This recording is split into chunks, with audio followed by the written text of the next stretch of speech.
Tunog at tinig, tula at titik, Pulso at pintig, daloy at himig. dangal at pag-ibig. Tunog at tinig ng Pilipinong tugtugin. Sa wakas, nakatapos din. Ngunit ano naman kaya ang magiging kontribusyon ng ating mga bagong music graduates sa kanilang lipunan? Bilang isang musician, ang naisip ko talagang dahil yung music po natin para makapagbigay ng hindi basta entertainment sa mga tao, kundi makapagbigay ng ibang pagtingin sa buhay, ibang yung ibang point of view. Kasi nga ngayon iisa lang sa music scene dito sa atin, iisa lang yung pinapakita mga commercialized na mga music, mga pinapalabas sa TV, sa mga pelikula. Ngayon po, actually po kasi habang may mga nakikinig, nararamdaman nila yung ibig sabihin ng music na ipine-perform para sa kanila. So, yun lang, magkaroon sila ng ibang pagtingin sa buhay, makaramdam sila ng ganong kalalim na connection dun sa music. Sa tingin ko po, para sa pag-enrich ng isang tao, malaking bagay na yun kung hindi man sa isang buong society yung maapektuhan ng yung tinutugtog, sa pailan-ilang tao o 10, 15, 15, 50 taong manonood at makikinig sa'yo, may mababago ka sa kanila dun sa thinking mo. I don't think music is irrelevant, actually. Well, I don't know how I personally will help economic meltdowns or something, or catastrophes, because I might not have the economic status to help out. I mean, if I'm going to be just a music teacher and living for myself, ganyan, baka I won't have enough money to financially help other people. But I think teaching music and having music in general is good, because parang you can't always have, I mean, it's a part of a person, the I don't know, the total person. If you don't have music in your life, parang everything is dead. And it's parang just work, eat, sleep, work, eat, sleep. There's parang I don't know, you won't have the will to live very much, kasi parang your life is just dead, ganyan. And music, sometimes it just inspires people. It brings people to life. It makes people feel alive. It makes them feel like they're living. So I think, and also with teaching music, I mean, if you have to teach them to sing and sing together and be patient, I mean, teaching music also teaches them values. I mean, you can't learn music without these values. I mean, for example, learning to play a piece on the piano, it really takes perseverance, it takes time, it takes effort, and the child learns this while he's doing music. Laging issue yan siguro sa musikero, ano ba talaga yung relevance natin. I think to any very specialized art form, siguro tatanungin mo kung in times of let's say calamity, yun na nga, parang sabi nyo,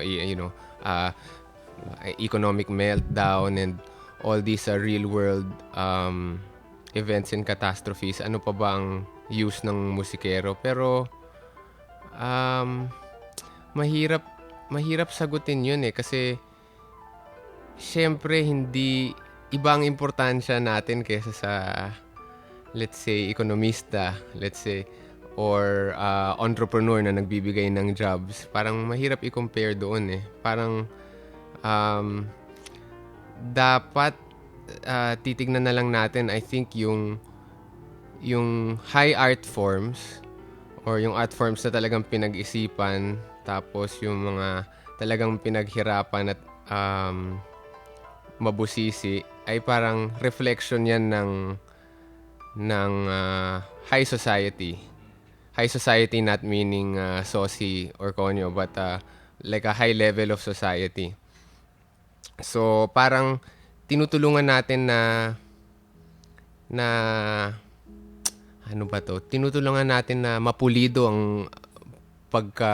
mapulido ang kultura ng ng Pilipino. Oo. So, ang ano nun, mahirap hindi naman hata kino-compute yun in numbers eh. Ang importansya nun eh. Makikita mo na lang yan na biglang lalabas. Merong isang may inspire sa'yo na, let's say, businessman.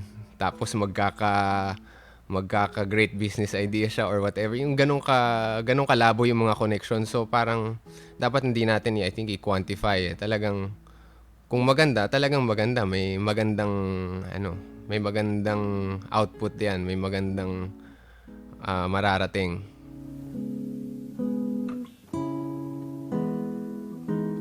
Ano naman kaya ang kanilang mensahe sa kanilang mga maiiwan sa pamantasang hirang? Well, for people I might be leaving behind, well, I don't know, it's just sign of the times. I mean, really good things come to an end. So, sometimes it's good it comes to an end because there's no chance for it to get bad before it ends. So, for me, sometimes it's just good that it ended that way. I mean, at least you carry with you the good memories, and sometimes it's better that it ended early and you want more then it ended later and you parang sawa ka na. Ganyan. Dun sa una siguro I want to thank my mentor, si Professor Kichi Molina. Siyempre, malaki yung unang naloob ko sa kanya talaga. Kasi,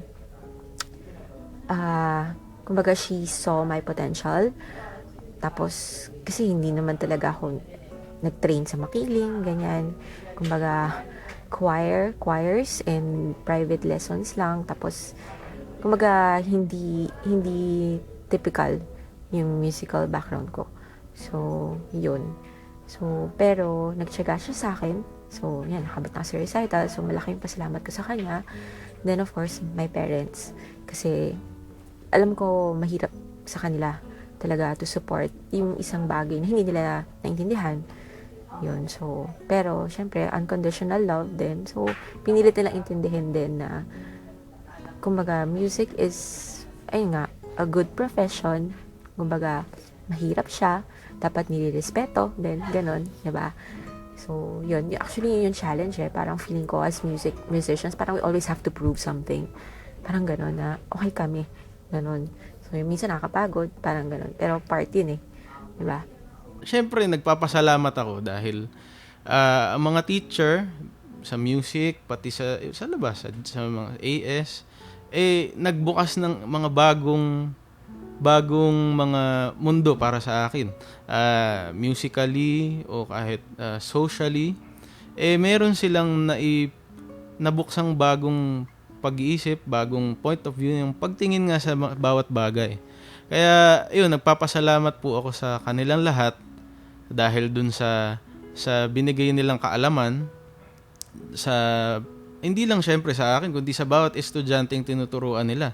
Dahil pagka yun pinagsama-sama mo, pinagtagpi-tagpi mo yung bawat kaalamang meron sila, maganda yung kinalalabasan. Nagiging, yun nga, holistic yung approach. At hindi lang yung dun lang sa kurso na kung nasaan ka. Kaya napakalaki po ng pasasalamat ko sa lahat. Hindi lang po sa teachers, kahit sa mga staff, yung mga kuya dito sa college na marami kang matututunan sa kanila. Sabi nga sa loob at labas ng classroom, dito sa UP may matututunan ka. Napaka meaningful ng stay ko dito sa UP Music. Marami akong natutunan. So, talagang nagpapasalamat ako sa lahat ng mga naging teacher ko, like throughout. Kasama na kayo, Sir Vern.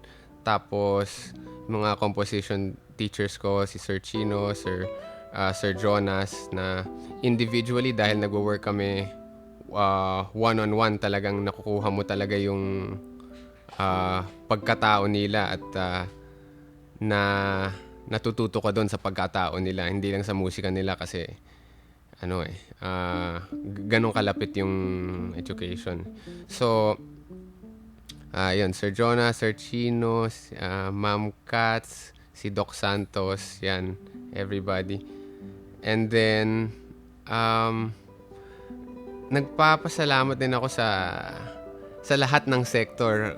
Napaka-segmented din minsan ng College of Music, no? Iba-ibang kultura dyan. Meron yung mga choral culture, meron dyan mga band culture. Pero I believe lahat sila and most of them talagang madali naman makisama at laging marami kayong natututunan sa mga iba't ibang tao kahit gaano ka kahit sa Xerox lady natin. Si Ma'am Lisa, talagang marami ka rin matututunan diyan. Yun. So nagpapasalamat ako even the institution as a whole, the College of Music. I'm very grateful to it, to everybody inside.